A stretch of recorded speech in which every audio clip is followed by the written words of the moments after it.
And once again, hello everyone, welcome to May Wonder Vlogs. And for today's video, hali kayo at ipapasyal ko kayo dito lang sa Athens, Greece or sa May Acropolis at kasama natin ngayon si Tita Melly.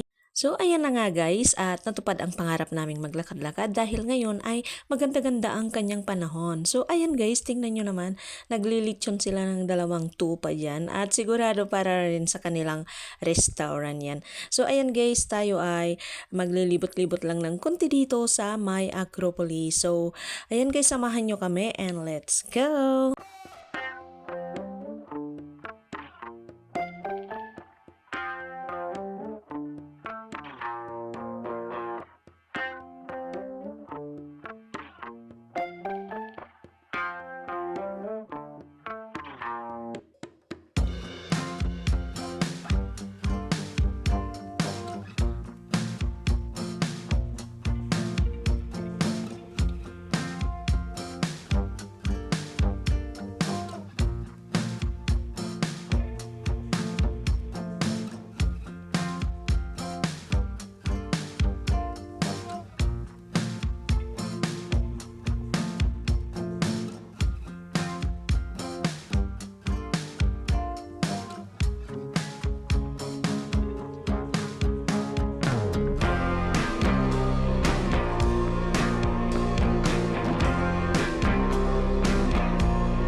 So, ayan guys, tingnan nyo naman yung wall.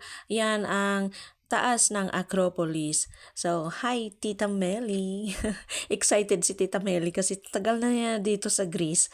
Ay ngayon lang daw nakapaglakad-lakad dito. Imagine that. So, ngayon guys, nandito tayo sa may harapan ng museum. Lamang ngayon ay hindi natin mapapasok dahil alam nyo, holiday kasi ngayon, so naka-close. So, ito naman ay mga tourist itong mga ito guys. Hihintay dyan sa labas pero hindi sila makapasok. Ayan. So now, tingnan lang natin dito sa may harapan sa kanyang entrance ng museum dito sa may Acropolis.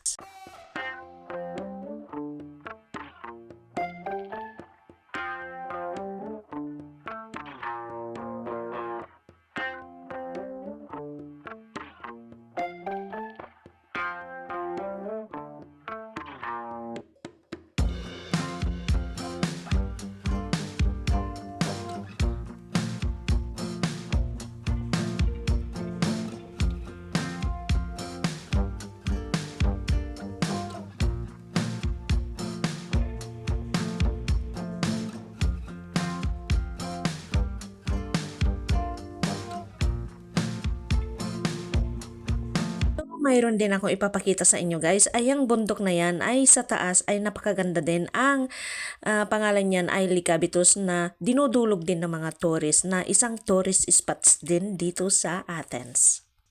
So, stay along with me at tayo ay mamamasyal pa rin hanggang sa taas ng Acropolis.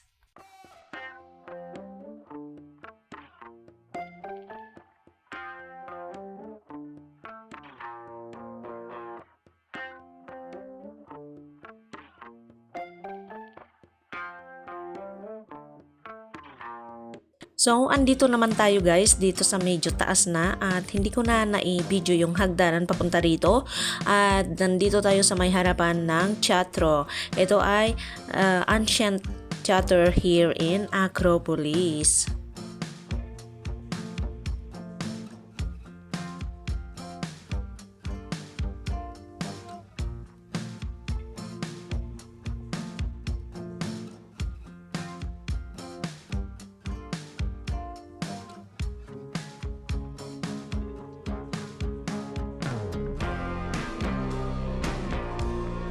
Tara guys, at lapitan natin yung mga upuan na nasa loob. Hindi natin mapasok pero masisilip din natin dahil mayroong mga rehas-rehas dyan na pwede nating silipin yung kanyang mga upuan na napakarami guys na gawa talaga sa mga naglulumahang mga stone o kaya yung mga bato. So ipapasilip ko lang sa inyo ng saglit guys, at ito ay pangalan niya ay Odeon of Herodes Atticus na ancient theater dito sa Athens, Greece. So ayan guys, so maglagay lang ako ng slide niyang picture ng konti para makita nyo kung ano ang kabuuan at kagandahan pag nasa taas ka sana. At next time ay pupunta tayo kung makakapasok tayo guys dahil ngayon ay close. So, ayan na nga ang kanyang kabuuan guys sa picture na yan. Kung mayroon siyang events ay napakagandang pagmasdan. Ayan, ang Odeon of Herodes Atticus or Ancients. Ayan, pa yung isa niyang picture sa malapitan sa kalilang at ilalagay ko ulit ang kanyang. So, ayan na nga guys, ang kanyang itsura pagka walang events o walang tao. At ayan na nga, may mga mangilang-ilang din mga tourists na ngayon dahil medyo gumanda na nga ang panahon at dahil sila ay hindi rin naman makapasok pero at least nakapasyal sila dito. So, ito namang dalawang ito ay parang taga-British kasi yung accent na lang nila ay British accent. So, ayun guys, salamat sa inyong pagsama sa amin at next time kung makakapasok tayo at makakuha ng ticket, mas marami tayong magkikita na views sa taas pag malibot natin. So, thanks for watching everyone and God bless. See you again next time.